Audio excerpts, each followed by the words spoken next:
Hello everyone, Tanak here. Welcome to episode 65 of Building My Industrial Empire in EVE Online. Let's start with the progress report. As you can see, the net worth of my characters plus that of the corporation is now at 185 billion ISK. If you go at the tracker here, you can see that it dropped compared to last week. So what happened? Did I lose money?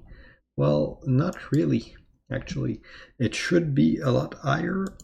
I know I made at least 1 billion liquid with Tanak just ratting. I know that Erica has at least 380 million more because I got some cerebral accelerator from somebody using my referral link that I sold. And I know that Toy Company should have ratting tax and mining tax in excess of what we used to, what we consumed. And we didn't have any loss, so it shouldn't be. It should be higher. I was actually really surprised that it go down. But the thing that happened is I'm seeing that GEV asset for some reason is evaluating the asset at a lower value than they were before. So here, for example, my Marshall is at 3.5 billion. Now, if I go into EVE Marketer, a Marshall should be at 6.3 more or less. If I go into EVE Appraisal, again 6.3. So sell value 6.3. There's a buy at 10. So is it that, or is it making the average? Probably something along those lines where the value is not very well calculated. Anyway, so it does seem that it is messing the number, so it will show as a temporary dip. Probably that next week, if it fixes itself, it's gonna go up a lot, because I was expecting to be pretty close to 200 bill. Anyway, so that's it for the financial progress report. We didn't have any great loss. I'm expecting that we should be at least 5-6 billion more than last week. Okay, aside from that, the HR, if you see the corporation here,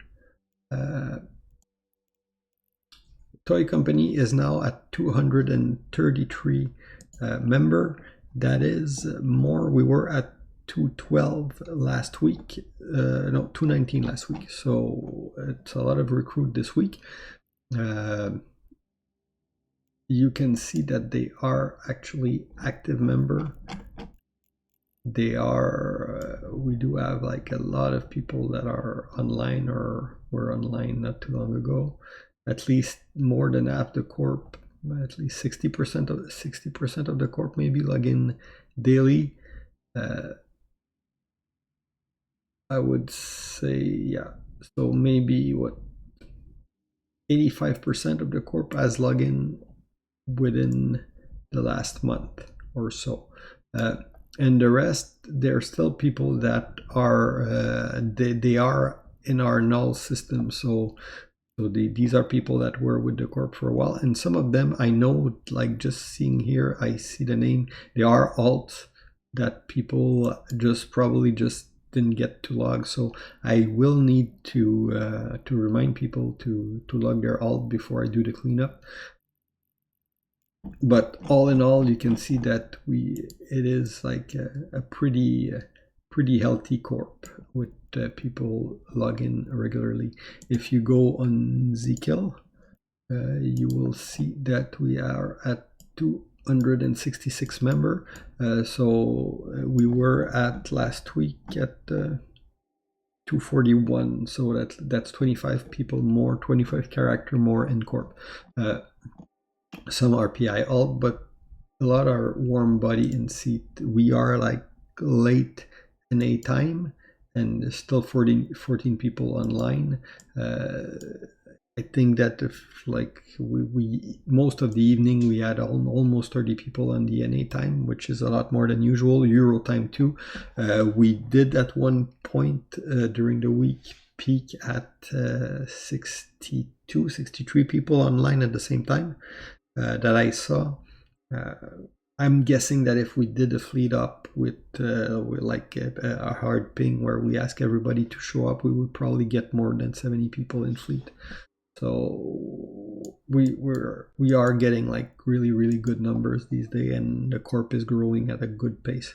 We didn't get new corp in the alliance, so this is all organic recruitment for either Guns or Us or our member corp who are also recruiting people. So all in all, that's pretty good. Military side, we didn't have any war this week. We did get a lot of like small gang stuff, like people coming in the pocket trying to rob the ESS, people fighting like a small scale battle, Yeet fleet. We win some, we lose some, obviously. Like this one didn't go so well for us, but we do win some more. So all in all, if I see here, we're starting to climb the dangerous scale a little bit. We were a lot lower than that before, so we're slowly starting to climb. If you see this week, we're at 47% dangerous, which is like we're getting better and better all the time. We did not have any strategic operation, like a strat up, as we say, because we aren't in any active war. What we did is last Sunday we had for fun cruiser battle against Hysteria. So we called each other before and we organized something in BDV3 where we both used junior FCs and threw a fleet of cruiser at each other for fun. And so that was pretty good. We had a good time.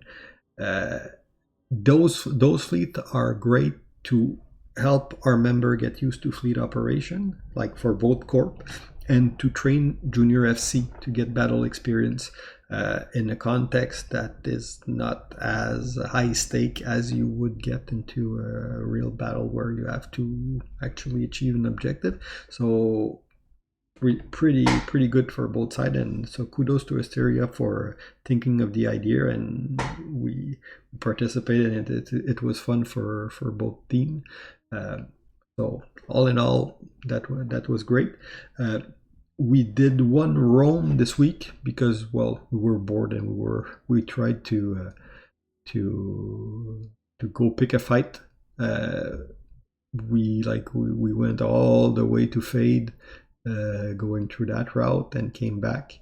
And we were not lucky. The only thing we managed to get was a mobile tractor unit. So no, we didn't find anybody to fight. And after that, we did have another fight today, just before the video. Actually, I was preparing the video, so I didn't. From what it looked like it went good for our team. But basically, guys from Flying Dangerous were coming and trying to see if we would fight them. And same thing, they wanted to. We did like a small gang, a small group. 1v1 equal number just and we used junior FC, so we used this opportunity to give battle experience to more junior FC. As a corp, you always want to have some depth in your command structure, especially FC. You can't be relying on one guy, and we don't at that point. Obviously, we got more senior member that have experience in larger fleet, but we are getting more and more people that can take over a fleet, call shot, warp the fleet, and it does show a lot in the way we respond to people coming in the pocket, because I mean, I remember the first week we were here and you would have a roaming fleet and basically everybody would dock up because FC is not online, we're fucked. We're no longer in that situation. We usually have somebody, 1 or 2 people that are online all the time that can take the fleet and fight. So it does show in the way we're responding to people, and it does show in our stat that are getting better and better. So that's about it for the military side. Aside from that, what else? Industrial operation. We did anchor our Asbel last week, and the first carrier started have been produced. So the day we anchored the Asbel, the hour after the Asbel was anchored, you had capital and you had the carrier in production. So the first one started coming out already. Have started coming out already. So we do have a pipeline to build carrier fax and dreads. A lot of them are being built by our own member. Not as a corp. We haven't started capital production as a corp level, but I am able to subcontract to our member who will produce them, will produce the part, and we can export the capital. The margin on capital ship, if you go at pure contract value, or they're not as high as when we were selling, for example, Orca and Beckey, where we were making more money. There is the price, there's high pressure on the margin, but there is more of a local market. Because, for example, if like, okay, I'll give an example. You want to buy a Minokawa. Let's say you want a Mino on contract. Okay, you're gonna search contract.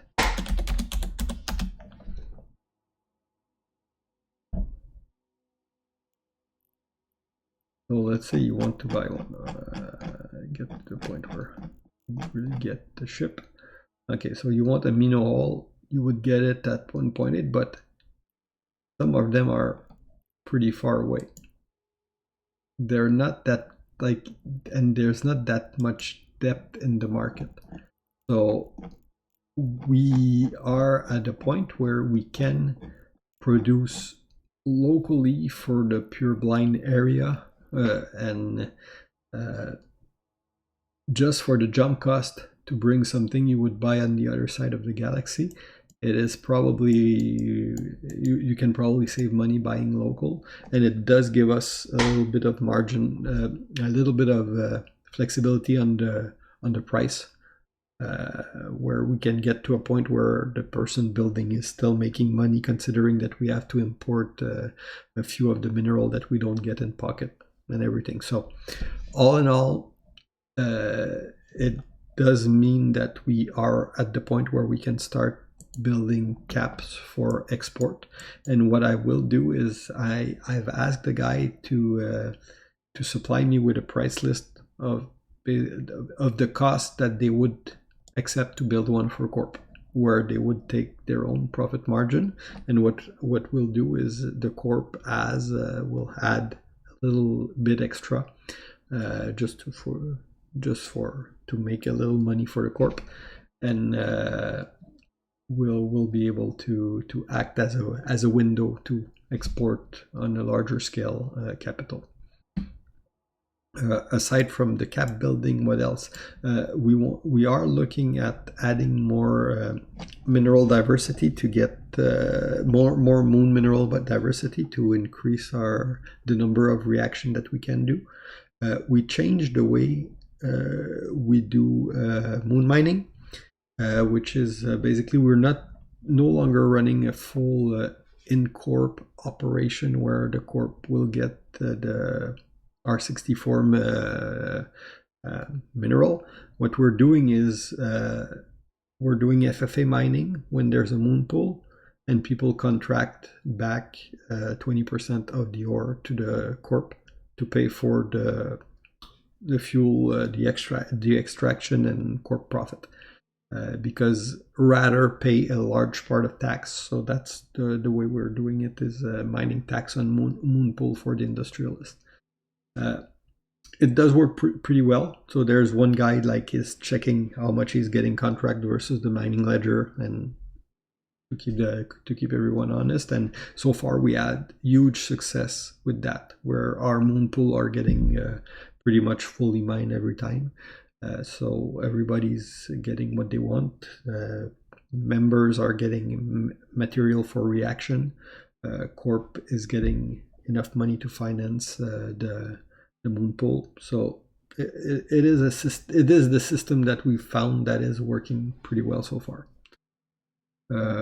Aside from that, okay, yeah, one of our member corp has started jacked up production in the pocket, because they have access to a wormhole, so where they can go get the gas, they can do the reaction with the gas, and they're getting like all the other component, which are basically all based in wormhole, and they're doing jacked up production in the pocket, where we are basically able to produce jacked up at a better rate than what you can get in JITA and in house for our own.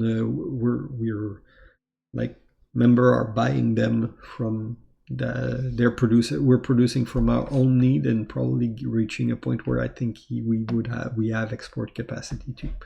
If you're this is EVI, if you're looking at the system cost index, we do have our production split into two systems, which is one of the problems that we've had in Becky, where we pushed the cost index almost up to 5, and it was starting to impact our margin. So the idea is to spread it on two systems, so that we can keep the cost index low. And if you're excluding NPC null, there's one vendor system where there is the index is high actually too, but the rest, I mean, I have the feeling that, because we've only started producing at that factory for 1 week, and we're already pushing it up. So I got the feeling that we're gonna push them at least in the 3s, 3, maybe 4. So we'll see how high it climbs. The idea, if it gets too high, will be to split, obviously, like split between more system, just to be able to keep that cost, those build costs low, and increase the margin. So I will get into more detail. Maybe I'll do like a video specific to the industrial side of our operation later, like maybe a midweek video, if I get the time for it, when we get the occasion to set it, because it is starting to get interesting just as a macro level, even if I'm not myself building as much as I used to, because I'm spending more and more time doing CEO stuff than actually calculating build job and everything. But we do have a pretty decent setup, where we have an well, I'm not gonna show like all the detail, but we have an alliance bulletin, where a new member can see like which station are optimized for which type of production. So we're trying to get a setup where we can get like max refining, max reaction, the best bonus possible for everything. So we do have an industrial mindset in the way we anchor our structure, and we set up our operation to run an efficient production chain. So that's pretty much it for the industry. Pure blind politics. Okay, here, full disclaimer. I will tell you what I can tell you. I also don't have perfect knowledge. WOMP is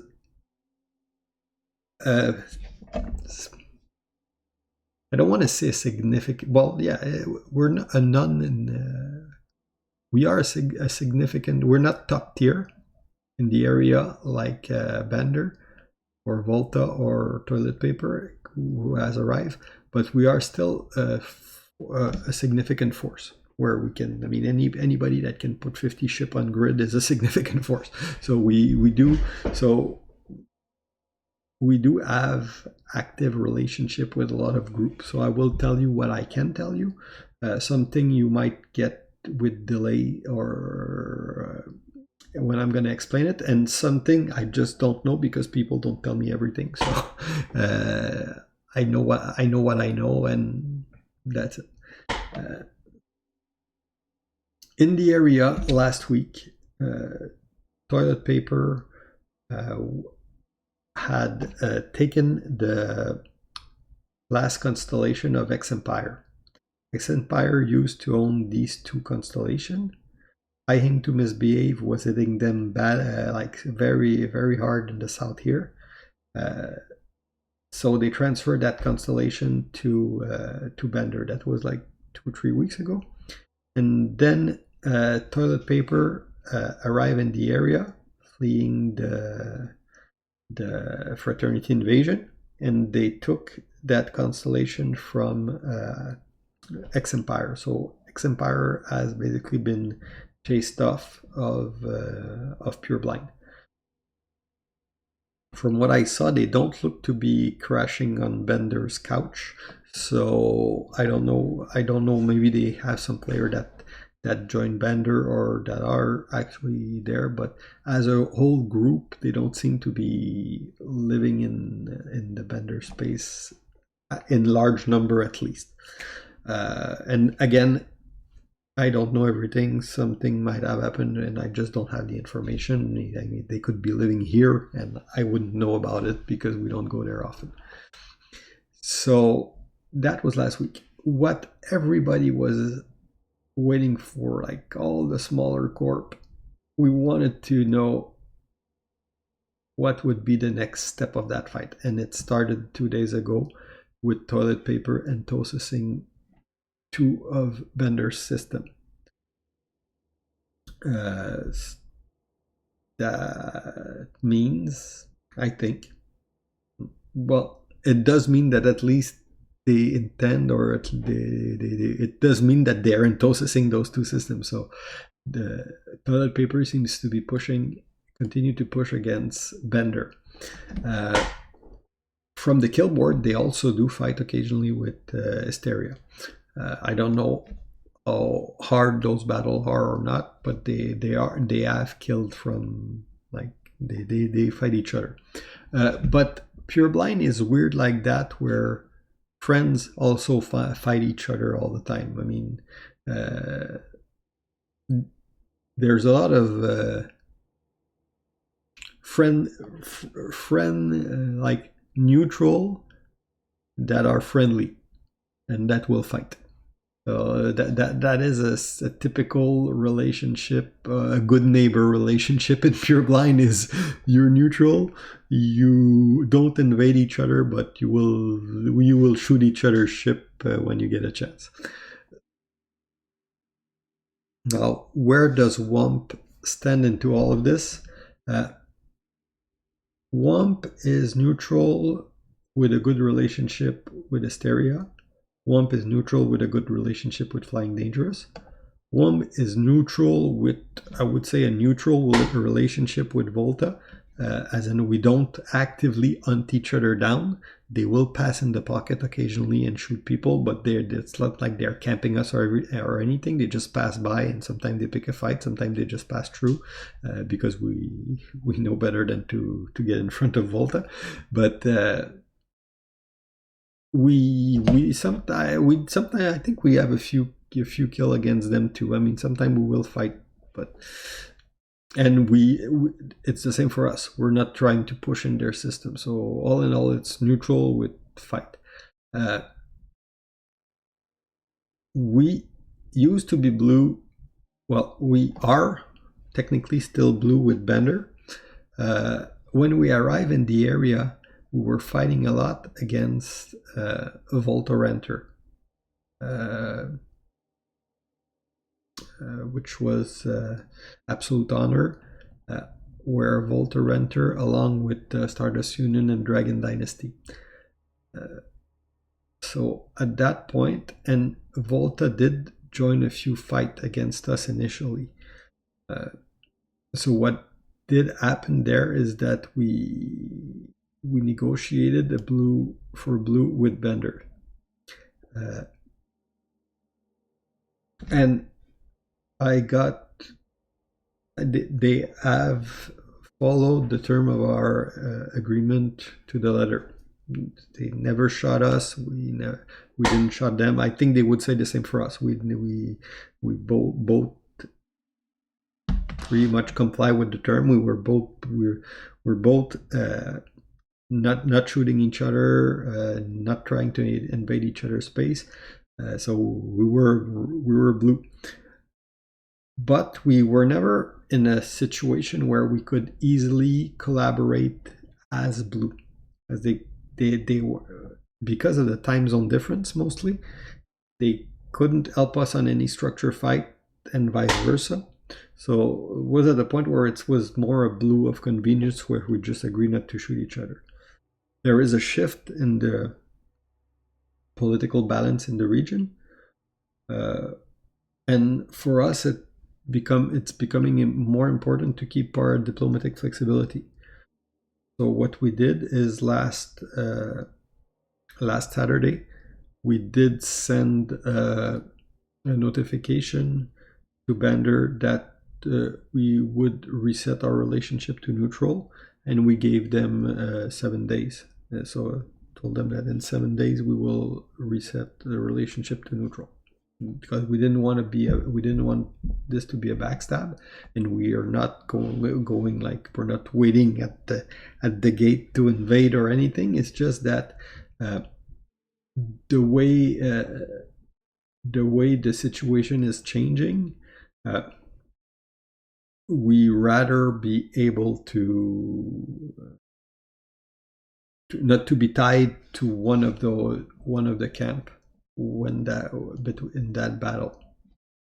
So we decided to send the reset. The reset will come into effect tomorrow at well, actually in Eve it is today at 2100. What will happen after that, we will see, but I think that it's going to be from one part, it's going to be pretty much passive until we can see what's happening everywhere.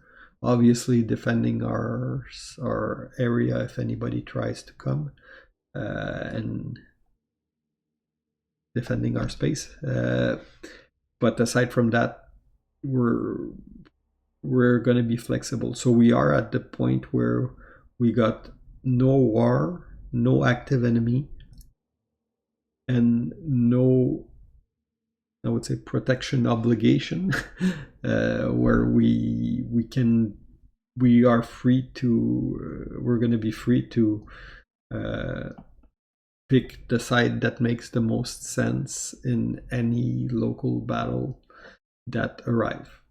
So if, for example, I don't know, toilet paper claim a bunch of system, and Bander decide that they want to expand it in the south, we are going to be able to say, okay, how does that make sense for us, and where do we want to intervene in that?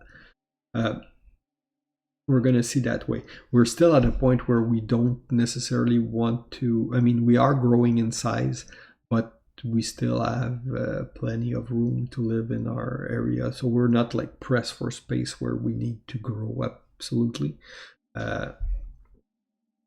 So we're not in any situation where we say, okay, I absolutely need to go to war to expand. No. So we're going to see how it goes. For us, like any corp, when you get to a certain size, you're trying to say, okay, you're trying to position yourself to, how can I give the best content for my member? How can I make sure that the corp thrive? How can I think, like, what's the best interest for the group I manage? So that's the way we're working our real politics for now. So that's about it. Aside from that, personally, I told you last week that I wasn't sure if I would go carrier versus Tengu versus trig stuff. I did a little bit of trig training, so I can now I can fly direct or anything. I still need to get one, and I'm not good at them. I've never flown them before, but I did went with the trig stuff. It was just in a WOMP, not any good reflection. And my Rorqual is moving forward, so I do have about a third of it built. So I'm keeping pushing for that. That's pretty much it. I think I've talked about everything I wanted to talk about. What to look for next week? Well, our production facility will start to produce more and more cap, which is what we wanted. So there is a production chain that will go forward. We will increase our industrial operation. On the political side, this year has the potential to be a spark that ignites the region, or not. We'll see, but I'm guessing that it will.